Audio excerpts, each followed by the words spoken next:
الحمد لله نحمده ونستعينه ونستغفره ونؤمن به ونتوكل عليه ونعوذ بالله من شرور أنفسنا ومن سيئات أعمالنا من يهده الله فلا مضل له ومن يضلله فلا هادي له وأشهد أن لا إله إلا الله وحده لا شريك له وأشهد أن محمدًا عبده ورسوله أما بعد فأعوذ بالله من الشيطان الرجيم بسم الله الرحمن الرحيم وضرب الله مثلاً قرية آمنة مطمئنة يأتيها رزقها رغداً من كل مكان فكفرت بأنعم الله فأذاقها الله لباس الجوع والخوف بما كانوا يصنعون وقال الله تبارك وتعالى في مقام آخر اعملوا آل داود شكرا وقلیل من عبادی الشکور صدق اللہ العظیم۔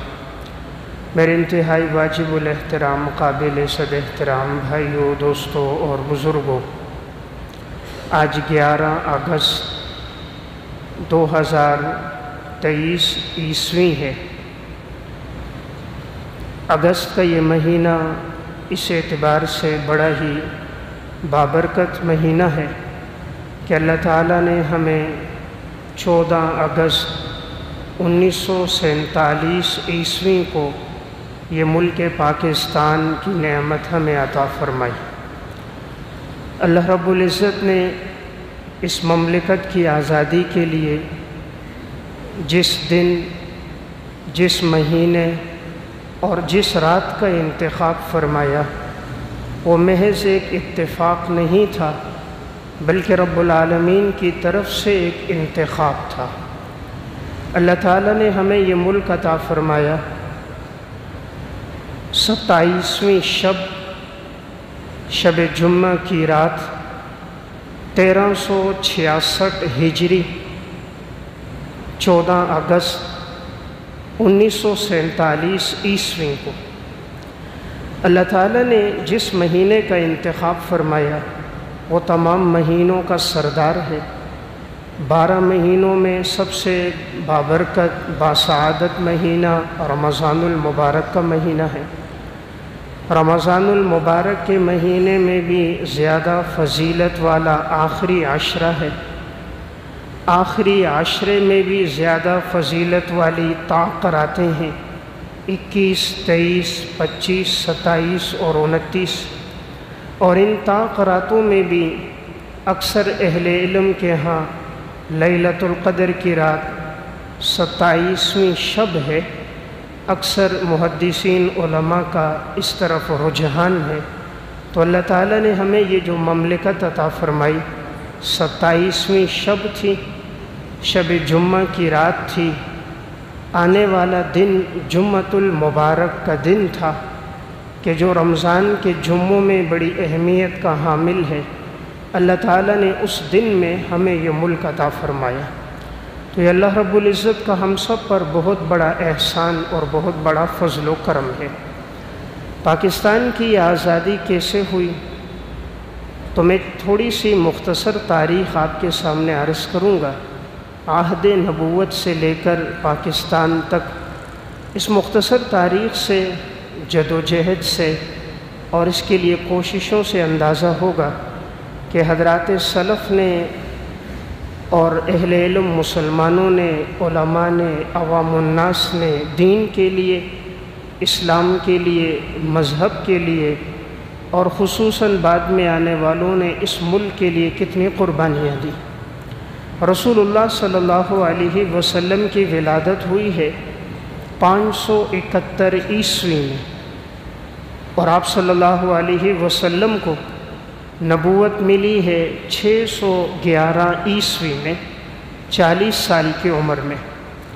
آپ کا مکی دور تھا 15 سال کا، 13 سال کا، اور مدنی دور تھا آپ کا 10 سال کا۔ جب آپ علیہ السلام دنیا سے رخصت ہو رہے تھے تو 11 ہجری 12 ربیع الاول پیر کا دن تھا۔ اس وقت تک دین اسلام 9 لاکھ مربع میل پر پھیل چکا تھا۔ آپ کے بعد حضرت ابو بکر صدیق رضی اللہ تعالیٰ عنہ خلیفہ بنے، جن کی خلافت 2 سال 2 مہینے 10 دن تھی۔ سن 11 ہجری سے لے کر سن 13 ہجری تک ان کی خلافت رہی۔ 22 جمادی الثانی کو حضرت ابو بکر صدیق کا انتقال ہوا تو 13 لاکھ مربع میل پر اسلام پھیل چکا تھا۔ سن 14 ہجری سے حضرت عمر فاروق رضی اللہ تعالیٰ عنہ کا دور خلافت شروع ہوا، اور سن 24 ہجری یکم محرم الحرام کو خلیفہ دوم امیر المومنین حضرت عمر رضی اللہ تعالیٰ عنہ کی شہادت ہوئی، اور اس 10 سال میں دین اسلام آگے بڑھتا گیا اور 24 لاکھ مربع میل پر اسلام پھیل گیا۔ ان کے بعد حضرت عثمان رضی اللہ تعالیٰ عنہ خلیفہ بنے۔ سن 24 ہجری سے لے کر سن 35 ہجری تک، سن 35 ہجری 18 ذی الحجہ کو حضرت عثمان رضی اللہ تعالیٰ عنہ کی شہادت ہوئی ہے۔ آپ کا دور 12 سال کا تھا، اور اس دور میں دین اسلام 35 لاکھ 36 ہزار مربع میل پر پھیل چکا تھا۔ ان کے بعد حضرت علی رضی اللہ تعالیٰ عنہ کا دور آیا۔ حضرت علی کی شہادت 40 ہجری 21 رمضان المبارک کو ہوئی۔ اس وقت تک دین اسلام آگے بڑھتا ہوا 40 لاکھ مربع میل تک پھیل چکا تھا۔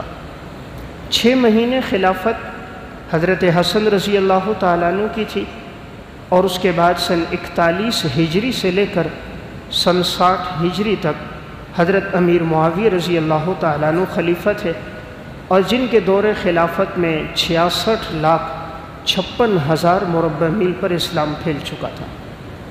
حضرت امیر معاویہ رضی اللہ تعالیٰ عنہ کا انتقال 22 رجب کو ہوا ہے۔ ان کے بعد ان کے بیٹے یزید خلیفہ بنے، اور ان کے بعد ان کے بیٹے معاویہ خلیفہ بنے، اور اس کے بعد پھر آگے مروان، پھر عبد الملک، اور پھر ان کی اولادوں میں ولید، سلیمان، یزید، ان کے ادوار چلتے رہے، یہاں تک کہ سن 99 ہجری میں عمر بن عبدالعزیز رحمۃ اللہ علیہ خلیفہ بنے، اور 101 ہجری میں عمر بن عبدالعزیز کا انتقال ہوا۔ سن 92 ہجری میں حجاج بن یوسف اس وقت گورنر تھا، اور وہ دور چل رہا تھا ولید بن عبد الملک کا۔ حجاج بن یوسف کے بھتیجے ہیں محمد بن قاسم۔ ان کی عمر اس وقت 17 سال تھی۔ بڑے ہی سپہ سالار، بہادر، اور بڑی جدوجہد محنت کے ساتھ لڑنے والے، جفاکش، متقی، پرہیزگار مسلمان، ایک جرنیل میں ان کا شمار ہوتا ہے۔ حجاج بن یوسف کو ایک خط ملا، جس خط کے اندر یہ بات تھی کہ ایک مسلمان عورت کو گرفتار کیا گیا، اور اس کے ساتھ بچوں کو بھی، اور اس پہ ظلم ہو رہا ہے، راجہ داہر ہے، وہ اور ہندو ظلم کر رہے ہیں۔ اور اس عورت نے فریاد میں کہا، یا حجاج اغثنی، اے حجاج تم میری مدد کو پہنچو۔ حجاج بن یوسف کو جب یہ خط پہنچا کہ مسلمان عورت بڑی سخت تکلیف میں ہے اور اس کی عزت کا خطرہ ہے، مسلمان بچے بھی پریشانی میں ہیں، تو انہوں نے اپنے اس بھتیجے کو، جن کی عمر صرف 17 سال تھی، محمد بن قاسم کو لشکر دے کر بھیجا۔ عیسوی اعتبار سے 711 عیسوی ہے۔ محمد بن قاسم وہاں عرب سے لشکر لے کر یہاں پہنچتے ہیں ہندوستان، اور جب یہ وہاں پہنچے انہیں معلومات ملی کہ واقعی ایسا ہوا ہے، تو انہوں نے بڑی بہادری، جفاکشی کے ساتھ لڑا اور مسلمان عورتوں کو رہائی دلائی، مسلمان بچوں کو رہائی دلائی۔ 711 عیسوی سے 714 عیسوی تک 3 سال محمد بن قاسم یہاں رہے، اور آپ کے دور میں علاقہ فتح ہوتا رہا، یہاں تک کہ سندھ کے اندر آج بھی اسے باب الاسلام کہا جاتا ہے، یہاں تک کا علاقہ محمد بن قاسم کے دور میں فتح ہو گیا۔ جب محمد بن قاسم یہاں آئے تھے اس وقت ہندوؤں کا رواج تھا، اور ہندوؤں نے ایک مندر پر اپنا بڑا جھنڈا لگایا ہوا تھا، اور ان میں یہ بات تھی کہ جب تک یہ جھنڈا موجود ہے کوئی ہمیں شکست نہیں دے سکتا۔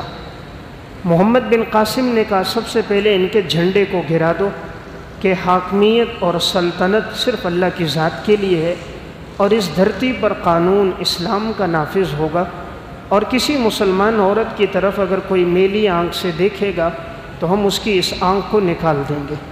انہوں نے وہ جھنڈا ان کا گرایا، اور پھر ایسا 3 سال تک عدل اور انصاف قائم کیا، اخوت اور مساوات کا ایسا درس دیا، پیار اور ہمدردی کی فضاؤں کو ایسا عام کیا، مسلمان تو مسلمان غیر مسلموں کو بھی ان کے حقوق دیے۔ تو ان کا یہ 3 سال کا دور بڑا ہی پرامن دور تھا۔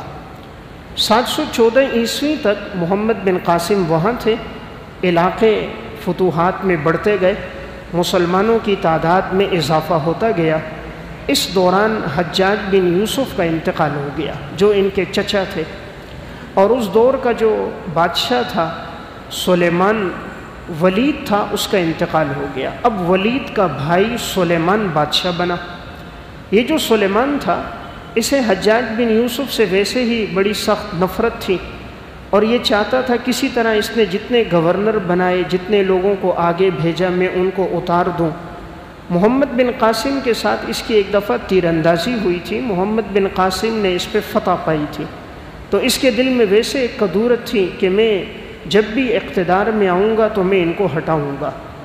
دوسرا اسے خطرہ تھا کہ محمد بن قاسم جتنی تیزی سے ترقی کر رہے ہیں، فتوحات بڑھ رہی ہیں، لوگوں کے دلوں میں ان کی محبوبیت مقبولیت میں اضافہ ہو رہا ہے، کہیں میری سلطنت کے لیے خطرہ نہ بن جائے، تو اس کو پہلے ہی راستے سے ہٹا دیا جائے، جیسے کہ آج کے دور کے بھی حکمران کرتے ہیں۔ تو اس دور میں سلیمان نے صالح بن عبد الرحمن کو لشکر دے کر بھیجا اور ان کو قید کر دیا۔ محمد بن قاسم سے کہا گیا کہ وقت کا خلیفہ تمہیں بلا رہا ہے، اور انہیں بلا کر راستے میں قید کر کے عراق کے ایک جیل خانے میں ڈال دیا گیا، اور بڑی بربریت اور ظلم کے بعد سلیمان نے محمد بن قاسم کو شہید کروا دیا۔ جتنا عرصہ محمد بن قاسم جیل میں تھا، اس دوران بھی یہ ایک منجنیق بنا رہے تھے، ایک توپ بنا رہے تھے، اس کا نقشہ انہوں نے جیل کے اندر ڈیزائن کیا تھا۔ جب ان سے جیلر نے پوچھا یہ آپ کیوں بنا رہے ہو، اس نے کہا جب اس میں پتھر ڈالے جائیں گے تو یہ پتھر بڑے سے بڑا پتھر اس میں ڈلے گا اور یہ دور تک آگے جا کر گرے گا، تاکہ اگر کسی جگہ قلعے کو فتح کرنا ہو اور اس کی دیواریں بڑی ہوں تو اس کے توڑنے میں کام آئے گا، جہاں دشمن کا لشکر زیادہ ہو تو اس کے بھگدڑ مچانے میں اور ان کو آمد و رفت کو بدلنے میں کام آئے گا۔ تو یہ اس وقت وہ نقشہ بنا رہے تھے اس منجنیق کا جیل کے اندر۔ تو جیلر نے ان سے کہا آپ کو پتہ ہے آپ کی تو موت کا فیصلہ ہو چکا ہے، آپ کو قتل کیا جائے گا۔ کہا کوئی بات نہیں، موت تو برحق ہے، موت مجھ پر آئے گی تو سلیمان پر بھی تو آئے گی، لیکن میں دنیا سے چلا جاؤں گا، لیکن ایک ایسا نقشہ بنا کے جاؤں گا، آنے والے جو مسلمان کمانڈر اور مجاہد ہوں گے وہ اس روشنی میں منجنیق بنائیں گے اور کفار پر فتح پائیں گے۔ وہی ہوا، محمد بن قاسم تو چلا گیا، لیکن اس کے نقشے اور منصوبے کے مطابق وہ منجنیق بعد میں بنی اور مسلمان اسے استعمال کرتے رہے، اللہ ان کو فتح دیتا رہا۔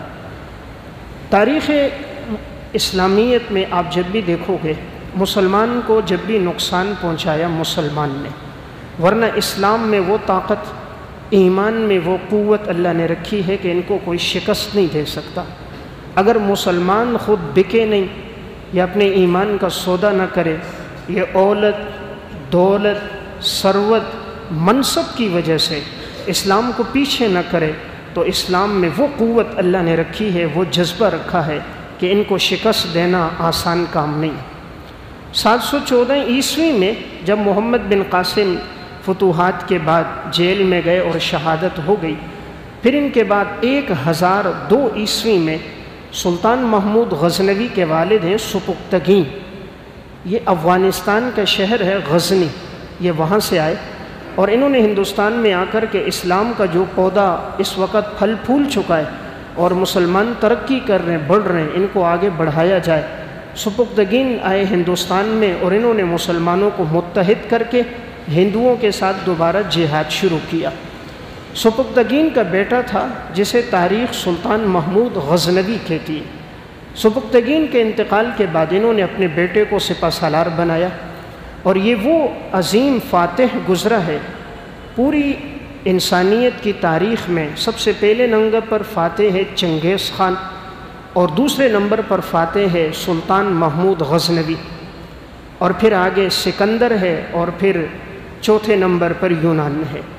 سلطان محمود غزنوی نے بڑی فتوحات کی۔ 1026 عیسوی تک سلطان ہندوستان میں رہا ہے۔ 24 سال ان کا دور اقتدار تھا۔ اس دور میں راجہ جیپال ہوتا تھا۔ جب سلطان وہاں آئے تھے تو اس نے ایک بہت بڑا بت تعمیر کیا ہوا تھا جسے سومناتھ کا بت کہا جاتا تھا۔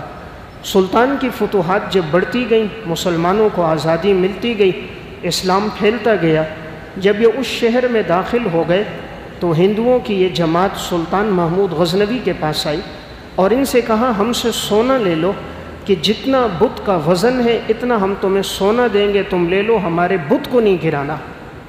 سلطان محمود غزنوی نے سونے کو دیکھا، پھر بت کو دیکھا، کہا سلطان بت فروش نہیں ہے، بت شکن ہے۔ انبیاء علیہ السلام کی سنت بتوں کو گرانا ہے، باقی نہیں رکھنا۔ حضرت ابراہیم علیہ السلام نے بھی سب بتوں کو گرایا تھا جس کا قرآن نے تذکرہ کیا، اور جناب رسول اللہ صلی اللہ علیہ وسلم بھی جب فتح مکہ کے موقع پر تشریف لائے تھے اور آپ کے ہاتھ میں ایک لاٹھی تھی، بیت اللہ کے اندر بت رکھے ہوئے تھے، آپ ایک ایک بت کو زور سے مارتے تھے، گراتے تھے اور فرماتے تھے جاء الحق وزهق الباطل، حق آ چکا ہے، باطل مٹ چکا ہے۔ آپ نے بیت اللہ سے بتوں کو ہٹایا تھا۔ تو سلطان بھی انبیاء کی سنت کو زندہ کر کے اس بت کو گرائے گا۔ چنانچہ سلطان نے منجنیق فٹ کی اور اس میں بڑے بڑے پتھر ڈال کر سومناتھ کے اس بت کو گرا دیا۔ چاہتے تو دولت اور پیسہ لے سکتے تھے، آج کے دانشور بھی مشورہ دیتے ہیں دولت ہوتا پیسہ ہوتا، لیکن انہوں نے کہا مسلمان اپنے ایمان کو فروخت نہیں کرتا۔ یہ ہم سب کے لیے بڑی فکر مندی کی بات، جن بتوں کو گرانے کے لیے انبیاء علیہ السلام آئے اور لوگوں کی پیشانی کو رب کے سامنے جھکانے کے لیے آئے، آج ہم مسلمان ہو کر ان بت خانوں کو تعمیر بھی کر رہے ہیں، باقاعدہ بت بنانے کی اجازت بھی دے رہے ہیں۔ بڑے افسوس کی بات کہ 2 سال پہلے دبئی میں منصوبہ بنا ہے، پوری دنیا کا سب سے بڑا بت خانہ دبئی میں تعمیر ہو رہا ہے، جس میں سب سے زیادہ بت ہوں گے، جو سب سے بڑے رقبے پر پھیلا ہوا ہے، ہر تعیش اور عیش و عشرت کا سامان وہاں موجود ہے۔ پوری دنیا میں اتنا نہیں، ہندوستان جو ہندوؤں کی آبادی، وہاں اتنا بڑا بت خانہ نہیں جو ایک مسلمان ریاست والے ان کے لیے تعمیر کر رہے ہیں۔ تو جن بتوں کو گرانے انبیاء آئے، آج وہ بت خانے یہ تعمیر کر رہے ہیں، تو یہ قیامت کی نشانی تھی کہ عربوں میں بت پرستی کا رواج، بت خانوں کا رواج ہوگا۔ تو میں عرض کر رہا تھا سلطان محمود غزنوی نے 24 سال اقتدار کیا، فتوحات بڑھتی گئیں، یہاں تک کہ ہندوستان سے یہ بڑی ہیں، سندھ سے بھی آگے بڑھتی گئی، ملتان کے علاقوں سے بھی، یہ سارے علاقے سلطان کے دور میں فتح ہو گئے۔ سلطان محمود غزنوی رحمۃ اللہ علیہ کے دنیا سے جانے کے بعد اب اس کے بعد دور تھا بنو تیمور کا، جس میں محمد تغلق آئے، محمد تیمور آئے، جنہوں نے اسلامی احکامات کا نفاذ کیا، مسلمانوں میں عدل و انصاف کیا۔ ان کے بعد مغلیہ دور حکومت شروع ہوا۔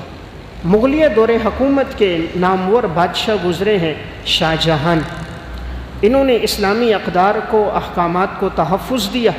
ہندوستان میں دہلی کی جامع مسجد تعمیر کی، لال قلعہ تعمیر کیا، دیوان عام اور دیوان خاص کو تعمیر کیا، اور مسلمانوں کے درمیان عدل اور انصاف رکھا۔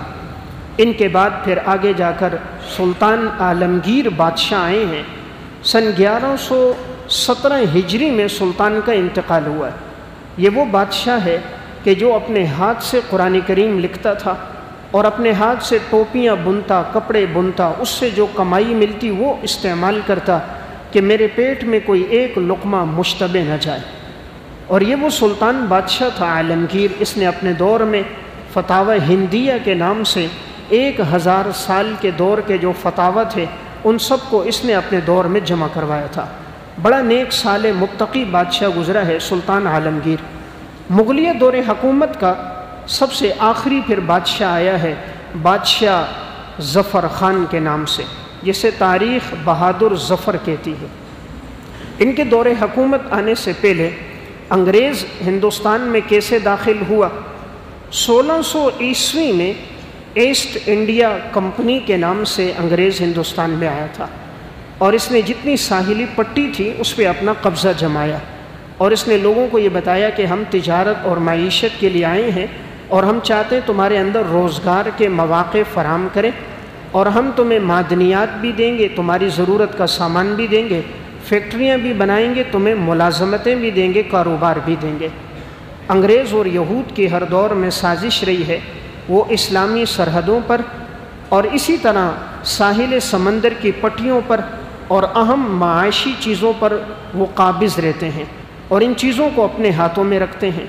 انہوں نے وہ ساری ساحلی پٹی اپنے ہاتھ میں لے لی، درآمدات برآمدات کا جتنا اہتمام ہوتا وہ انہی کے ذریعے سے ہوتا، یہاں تک کہ یہ آگے بڑھتے بڑھتے کل تک جو آئے تھے تجارت کی نیت سے، اب یہ ہندوستان پر انہوں نے حکمرانی شروع کر دی۔ انہوں نے دیکھا ہندوستان میں دو قسم کی قومیں آباد ہیں، ایک ہندو، دوسرے مسلمان، اور انہوں نے دیکھا کہ مسلمان طاقتور ہیں، جنگجو ہیں، جہادی لوگ ہیں، ان سے مقابلہ مشکل ہے۔ ہندو جو ہیں یہ ہمارے ہم ذہن ہیں، وہ بھی غیر مسلم تھے، ہندو بھی غیر مسلم ہیں، کہا کسی طرح ان کو اپنا ہم نوا بنا دیا جائے، ان کو ساتھ لے کر مسلمانوں پر حملہ ہو۔ تو ایسٹ انڈیا کمپنی نے ہندوؤں کو اپنے ساتھ لیا اور مسلمانوں کے خلاف سازشیں شروع کر دی۔ اول تو یہ کیا گیا ان کی جتنی نوکریاں تھیں اسے ختم کر دیا گیا، جتنے عہدے تھے انہیں ختم کر دیا گیا، علاقوں میں جتنے بڑے عہدوں پر تھے انہیں ہٹا کر ان عہدوں پر ہندوؤں کو نافذ کر دیا گیا، اور جتنے مسلمانوں کے لیے وظائف جاری تھے وہ ختم کر دیے گئے، سہولیات لے لی گئیں۔ جب مسلمانوں نے دیکھا کہ انگریز نے ہندوؤں کو ساتھ کر کے اور مسلمانوں کی نسل کشی شروع کر دی، تو اس دور میں پھر مسلمان علماء نے فتویٰ دیا کہ اب جہاد فرض ہو چکا ہے، اسلامی شعائر کو مٹا رہے ہیں، مساجد مدارس کا نظم ختم ہو رہا ہے، مسلمانوں کی بے خونی ہو رہی ہے، تو اب جہاد سب پہ فرض ہے۔ تو اس وقت شاہ عبدالعزیز محدث دہلوی رحمۃ اللہ علیہ جو حضرت شاہ ولی اللہ کے بیٹے تھے، شاہ ولی اللہ نے ان سے پہلے ہی کوشش کی تھی ہندوستان کی آزادی کی۔ انہوں نے احمد شاہ ابدالی کو خط لکھا تھا جو افغانستان میں اس وقت کمانڈر تھے، اور ان کو بلا کر انہوں نے مرہٹوں کو اور نظام کو ساتھ ملا کر انگریز سے جہاد کیا تھا۔ اللہ تعالیٰ نے اس دور میں شاہ ولی اللہ کو بھی فتح دی تھی۔ شاہ ولی اللہ کا 1176 ہجری میں انتقال ہو گیا۔ ان کے بعد جب ان کے یہ بیٹے شاہ عبدالعزیز آئے جن کا انتقال 1239 ہجری میں تھا، انہوں نے سب سے پہلے یہ فتویٰ دیا کہ اب انگریز کے خلاف جہاد فرض ہو چکا ہے۔ چنانچہ مسلمان ریاست میں جتنے لوگ تھے وہ سب اکٹھے ہوئے اور اب یہ جہاد شروع ہوا۔ انگریز نے دیکھا کہ مسلمان اپنے علماء کی بڑی قدردانی کرتے ہیں اور ان کی بات اور فتوے پر اپنی جان دیتے ہیں، تو انہوں نے کہا سب سے پہلے ان علماء کو ختم کر دیا جائے تاکہ ان کی رہنمائی کرنے والا، فتویٰ دینے والا کوئی باقی نہ ہو۔ ایک انگریز مورخ گزرا ہے مسٹر ٹامسن، اس نے لکھا کہ ہندوستان سے لے کر لاہور تک کوئی درخت ایسا نہیں تھا جس کے ساتھ کسی عالم کی لاش نہ لٹکتی ہو۔ 12,000 علماء کو شہید کیا گیا، اور صرف اس فتوے پہ کہ تم نے کیوں فتویٰ دیا کہ ان کے خلاف جہاد کرنا ہے۔ یہ مسٹر ٹامسن لکھتا ہے کہ میں نے خود دیکھا 40 علماء کو انگاروں پہ لٹایا گیا، سب سے کہا گیا تم اپنی رائے سے، اپنے مذہب سے رجوع کر دو۔ کہا وہ 40 علماء جل گئے، جسم ان کے خاک ہو گئے تپتے ہوئے کوئلوں پر، لیکن کوئی بھی اپنی رائے سے پیچھے نہیں ہٹا۔ اس نے لکھا کہ اسی طرح ایک انگریز نے اپنی بیوی سے کہا میں تمہیں ایک منظر نہ دکھاؤں، ایک 82 سال کے عالم کو ایک توپ کے سامنے باندھ دیا اور بٹن دبایا تو اس عالم کے جسم کے ٹکڑے فضا میں بکھر گئے۔ اتنا انگریز نے اس وقت ظلم کیا۔ 3 لاکھ قرآن کریم کے نسخوں کو جلا دیا گیا، اور اس نے یہ سمجھا تھا کہ شاید قرآن جلے گا، علماء ختم ہوں گے، مسلمان ختم ہو جائیں گے۔ اس وقت ایک عالم اپنے 7 سالہ بچے کو لے کر انگریز جج کی عدالت میں آیا اور اس نے کہا تم قرآن کو اوراق سے مٹا سکتے ہو، علماء کو ختم کر سکتے ہو، لیکن ان بچوں کے سینوں سے قرآن کو کون نکالے گا؟ کہا بیٹا قرآن پڑھ۔ بچے نے قرآن شروع کر دیا، وہ پڑھتا گیا۔ انگریز جج کے سامنے قرآن کھول کے رکھا، یہ بیٹا پڑھے گا تم سننا۔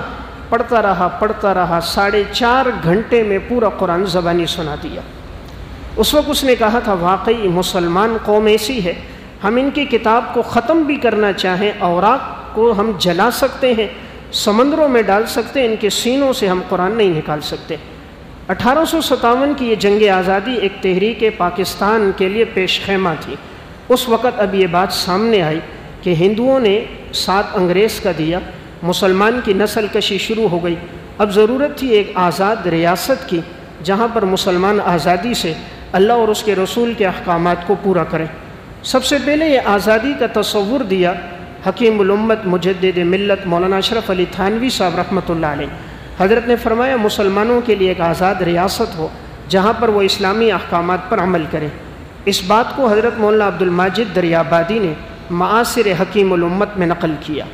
پھر اسی سوچ کو آگے بڑھا شاعر مشرق علامہ محمد اقبال رحمۃ اللہ علیہ نے 1930 عیسوی میں جب الہ آباد میں ان کا خطاب تھا تو علامہ محمد اقبال نے اس موقع پر تقریر کے دوران یہ نظریہ دیا، مسلمان الگ قوم ہیں، ہندو الگ ہیں، یہ ایک جگہ نہیں بس سکتے، ان کا رسم و رواج الگ، ان کی تہذیب الگ، ان کی ثقافت الگ، ان کے احکامات الگ، ان کی عبادت گاہیں الگ، ان کے جو ان کے مذہب کے شاعر ہیں وہ الگ ہیں، اس لیے کوشش ہو ایک آزاد ریاست کی۔ پھر اس کو آگے پیغام کو بڑھایا محمد علی جناح، قائد اعظم محمد علی جناح نے 1940 عیسوی میں 23 مارچ کو لاہور میں جہاں مینار پاکستان ہے یہاں پر ایک قرارداد منظور ہوئی جسے قرارداد مقاصد کہا جاتا ہے۔ اس قرارداد کے اندر اب یہ بات طے ہو گئی کہ ہم نے ایک آزاد ریاست کو لینا ہے۔ اس آزاد ریاست میں اسلامی احکامات کا نفاذ ہوگا تاکہ مسلمان امن کے ساتھ یہ زندگی گزار سکیں۔ 1940 میں جب یہ قرارداد منظور ہوئی اس کے بعد اس کے لیے جدوجہد اور کوششیں شروع ہوئیں۔ 1947 عیسوی 14 اگست میں پھر یہ پاکستان کی آزادی کی صورت میں ہمارے سامنے آیا۔ اس کے لیے کتنی قربانیاں دی گئیں پاکستان کی آزادی کے لیے۔ جس وقت یہ پیغام چلا علماء نے لوگوں میں تحریک کی بنیاد ڈالی کہ ایک آزاد ریاست ہو اور جس میں ہم احکامات پر عمل کر سکیں۔ جس نعرے اور نظریے کی بنیاد پر یہ ملک بنا تھا، کیا بڑا کیا چھوٹا، کیا جوان کیا بوڑھا، کیا مرد کیا عورت، سب کی زبان پہ ایک نعرہ ہوتا تھا، پاکستان کا مطلب کیا، لا الہ الا اللہ۔ اس نعرے نے ایسا جذبہ مسلمانوں میں ڈالا تھا کہ مسلمان پھر سب تیار ہو گئے کہ اب ہم نے ایک الگ ریاست لینی ہے۔ اس محنت کے دوران کتنی انہوں نے قربانیاں دی ہیں۔ جس وقت ہندوستان سے ٹرین چل کر آ رہی تھی، راستے میں یہ سکھ اور یہ ہندو قتل عام کرتے تھے۔ 6 لاکھ آدمیوں کا قتل ہوا ہے اس دوران۔ جہاں سے یہ ریل گزرتی تھی خون کے قطرے نیچے ٹپکتے ہوئے جاتے تھے۔ کسی مسلمان کو ذبح کر دیا جاتا، عورتوں کے پیٹ چاک کر دیے جاتے، بچوں کو نکال کر کاٹ دیا جاتا، اعضاء کاٹ دیے جاتے، یہاں تک کہ مسلمان عورتوں میں سے 6000 سے زائد عورتوں نے اپنی عزت، پاک دامنی، عفت اور عصمت کی حفاظت کے لیے دریاؤں میں، نہروں میں چھلانگیں لگا دی تھی۔ انہیں یہ لگتا تھا یہ درندے کہیں ہماری عزت پامال نہ کر دیں۔ جلندھر کے مقام پر سکھوں نے آ کر جب مسلمان عورتوں کی عفت عصمت پہ ڈاکہ ڈالنا شروع کیا تو مسلمان عورتیں اللہ کے سامنے روتیں اور یہی کہتی ہیں، اللہ ہم اپنی جان کی قربانیاں دیں گے لیکن آنے والی نسلوں کو ایک آزاد ریاست عطا فرما۔ 6000 سے زائد مسلمان عورتوں نے اپنی جانوں کی قربانیاں دی۔ 6 لاکھ افراد کے جسم کٹے ہیں، پھر اللہ نے یہ مملکت ہمیں عطا کی ہے۔ 12,000 علماء کی شہادتیں ہوئی ہیں، 1 کروڑ افراد نے ہجرت کی ہے۔ جب یہ وہاں سے آ رہے تھے کسی کے پاس سامان نہیں ہوتا تھا، راستے میں ہندو اور سکھ سامان نہیں لے جانے دیتے تھے، صرف وہی سامان جو ہاتھوں میں پکڑا ہے، بوڑھوں کو اپنے کندھوں پر بٹھایا، بچوں کو اپنی گود میں لیا ہوا ہے۔ اس دوران آدمی کہاں سامان اٹھا سکتا ہے؟ نہ اس وقت دولت تھی، نہ ثروت تھی، نہ سواریاں موجود تھیں۔ جو اپنے ہاتھ میں جو سامان لے سکا وہ آتا گیا۔ راستے میں ندیاں بھی آتی، راستے میں پانی کے تالاب بھی آتے، راستے میں جنگلات بھی آتے۔ ان سکھوں کا ظلم و ستم بھی ہوتا، وہ ساری وادیاں کراس کر کے وہ یہاں پہنچے۔ اس وقت سکھ کہتے تھے کہ یہ جو پاکستان ہے یہ تو بھوکھا ننگا پاکستان ہے، وہاں جا کر یہ لوگ بھوک سے مر جائیں گے، برہنہ ہو کر مر جائیں گے، نہ لباس ہوگا نہ کھانا ہوگا۔ اللہ نے آج اتنی سہولیات عطا فرمائی، اللہ نے وہ دھرتی ہمیں عطا فرمائی جو پوری دنیا میں کسی کے پاس یہ دھرتی نہیں جو اللہ نے ہمیں عطا فرمائی۔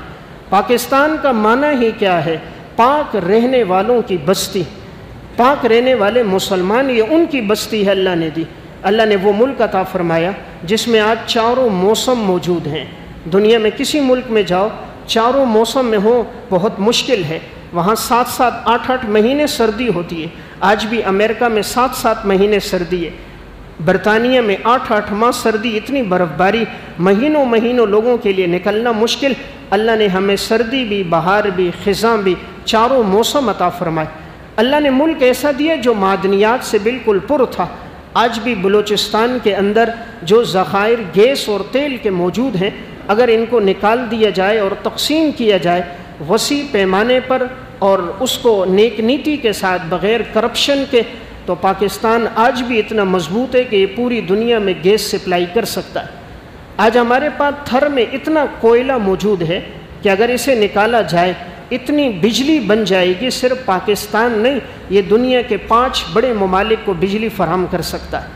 اللہ تعالیٰ نے ہمیں وہ زمین دی جس کی مٹی میں اللہ نے ایسی خوشبو رکھ دی ہے، وہ حسن و جمال والی اللہ نے سرسبز ہمیں زمین دی۔ آج بھی آپ سرحد چلے جاؤ، کچھ دنوں پہلے میں سفر میں تھا، جہاں سے گزرو سرحد میں، آپ بالا کوٹ جائیں، چھتر جائیں، بٹل جائیں، مانسیرا جائیں، وہاں سے آگے علاقوں میں جائیں، ایسے حسین اور جمیل ہیں۔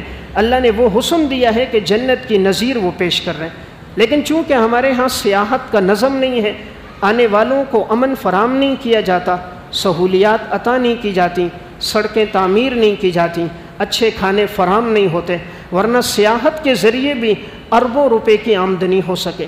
تو اللہ نے ایسا خطہ دیا جس میں وہ پیداوار سبزیوں کی، پھلوں کی رکھی ہے۔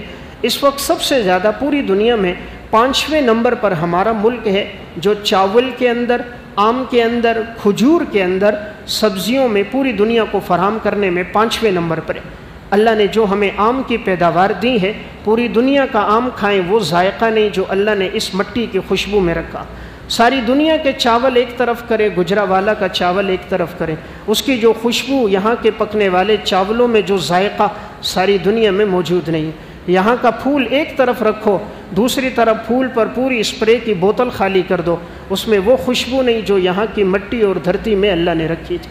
اللہ نے ہمیں ایسا ملک دیا جس کی زمین کے اندر 53% ایسی زمین ہے جس سے پیداوار حاصل کی جا سکتی ہے، اور وہ ہر وقت پیداوار دینے کے لیے تیار ہے۔ پوری دنیا کا سب سے بڑا نہری نظام ہمارے پاس ہے۔ پاکستان میں سب سے بڑا نہری نظام ہے جو پوری دنیا میں کسی کے پاس نہیں۔ ساری دنیا میں سب سے زیادہ نوجوان، ٹیلنٹ والے، ذہانت والے جو اللہ نے دیے پاکستان کو دیے۔ 24 کروڑ کی آبادی میں 13 کروڑ اس وقت نوجوان موجود ہیں۔ آج سے 3 سال پہلے ایک سروے ہوا جس میں دیکھا کہ دنیا میں ذہین اور ذکی ترین لوگ کہاں آباد ہیں، اور یہ سروے کرنے والے کوئی مسلمان نہیں، غیر مسلم تھے۔ ٹائمز میں ان کی رپورٹ شائع ہوئی، انہوں نے لکھا دنیا میں ذکی انسانوں کی رپورٹ میں 4تھے نمبر پر پاکستان کو لایا، کہ اللہ نے یہاں کے نوجوانوں کو جو ذہانت، جو فطانت، جو سمجھ بوجھ، جو حافظہ عطا کیا ہے، اس کی نظیر نہیں ہے۔ کہا اگر ان کے پاس اسباب موجود ہوں، سہولیات موجود ہوں، تو یہ ہر چیز میں بہت آگے ترقی کر سکتے ہیں۔ لیکن افسوس کی بات، ہمارے ہاں تعلیمی اعتبار سے ہم بہت پیچھے آ گئے۔ ہم نے نہ عوام کو سہولیات دیں، نہ عوام کو تعلیم دی، اور نہ علاج دیا۔ 125 ممالک کے اندر اگر ہم دیکھتے ہیں تو ہم تعلیمی اعتبار سے 102 نمبر پر آ چکے ہیں۔ ہماری آبادی میں 53% کے پاس کوئی تعلیم نہیں ہے، اور ہماری صرف 11% آبادی ہے جس کے پاس اعلیٰ تعلیم ہے۔ باقیوں کے پاس تو مڈل تک تعلیم ہے، اس سے آگے تعلیم ہی کوئی نہیں۔ ہم نے تعلیم اتنی مہنگی کر دی کہ غریب آدمی مکان کا کرایہ دے، بچے کو 2 ٹائم کی روٹی کھلائے، اس کا علاج کروائے یا اس کو تعلیم دلائے۔ ہمارے سرکاری اسکولوں میں گدھے کتے گھومتے نظر آتے ہیں، انسانوں کے بچے اور ان کی پڑھائی کا رواج کم ہوتا ہے۔ وہ چرسیوں، موالیوں، شرابیوں کے اڈے تو ہیں، لیکن وہاں تعلیم کا رجحان کم ہے۔ آج پاکستان کا 3 کروڑ بچہ ایسا ہے جو فٹ پاتھوں پہ زندگی گزار رہا ہے۔ وہ گاڑیوں کے شیشے صاف کر رہے ہیں، ہوٹلوں میں برتن دھو رہے ہیں، کچرا چنتے ہوئے نظر آ رہے ہیں۔ اگر ان کو تعلیم فراہم کی جاتی اور یہ بچے تعلیم حاصل کر کے شعور پا جاتے، یہ ملک کی ترقی میں بہت زیادہ آگے گامزن نظر آتے۔ لیکن ہم نے خود تعلیم نہیں دی کہ ان میں شعور نہ آئے، اس لیے آج سندھ میں دیکھیں تعلیم کا رواج نہیں، وڈیروں نے اپنی حکومت رکھی، تعلیم آئے گی، شعور آئے گا۔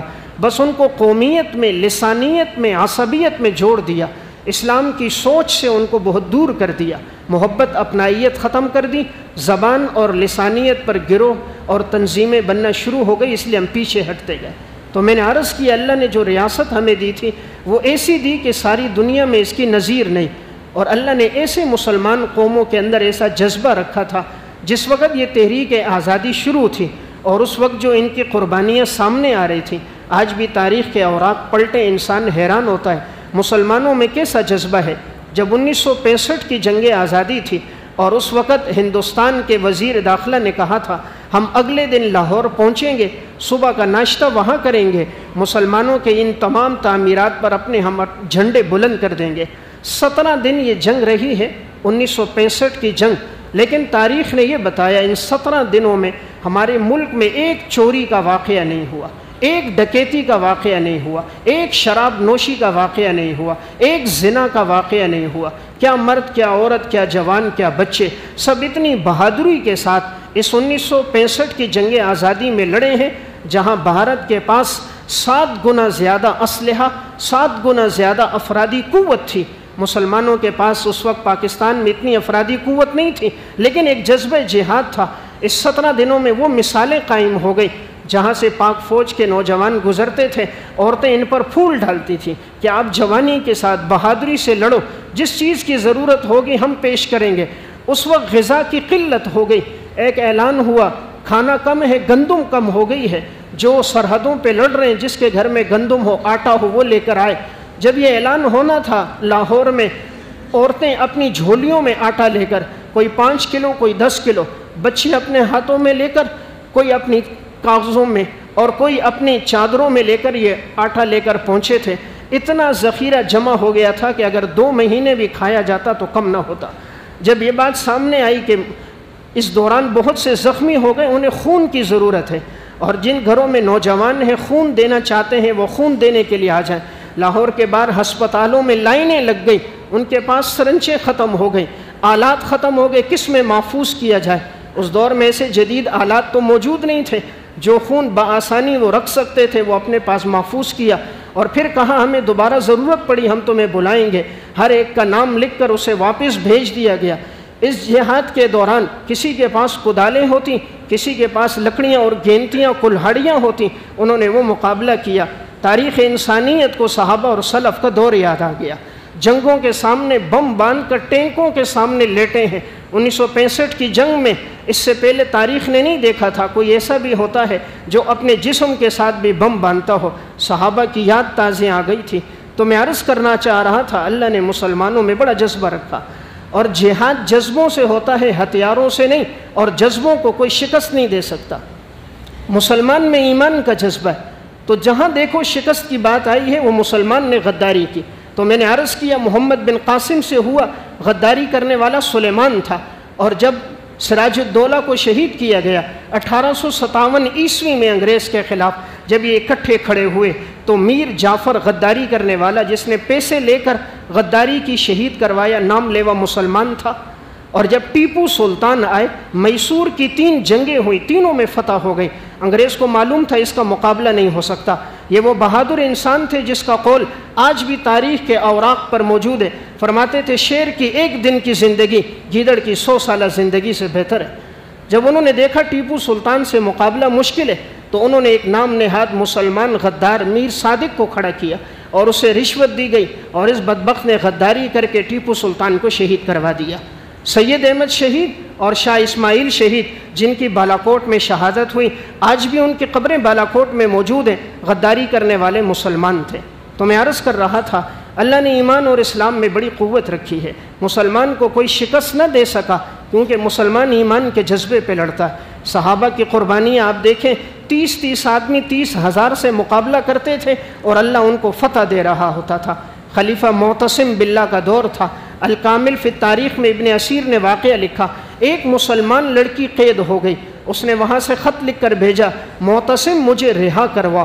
معتصم کو خط ملا، اس نے 12,000 کا لشکر تیار کیا، 328 گھوڑے ابلق تیار کیے جو بڑے تیز رفتار تھے، ان سے کہا 7 دنوں کے اندر تم نے وہاں پہنچنا ہے۔ کہاں عرب کہاں روم. 7 دنوں میں یہ وہاں پہنچے. معتصم باللہ سفر دن رات کرتا تھا. وہاں پہنچا, جس قلعے میں تھی اس قلعے کو گرایا, فتح کیا. اس عورت سے ملے, کہا معتصم تمہاری مدد کے لیے آ گیا.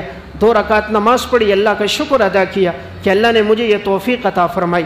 تو واقعہ سنانے کا مقصد مسلمانوں میں کیسا جذبہ جہاد رہا ہے. 12,000 کا لشکر لے کر پہنچے, 1 ہفتے میں سارے مسلمانوں کو رہائی عطا فرما دی. تو اللہ نے یہ ملک ہمیں عطا فرمایا. اس ملک کی قدردانی کا تقاضا ہے.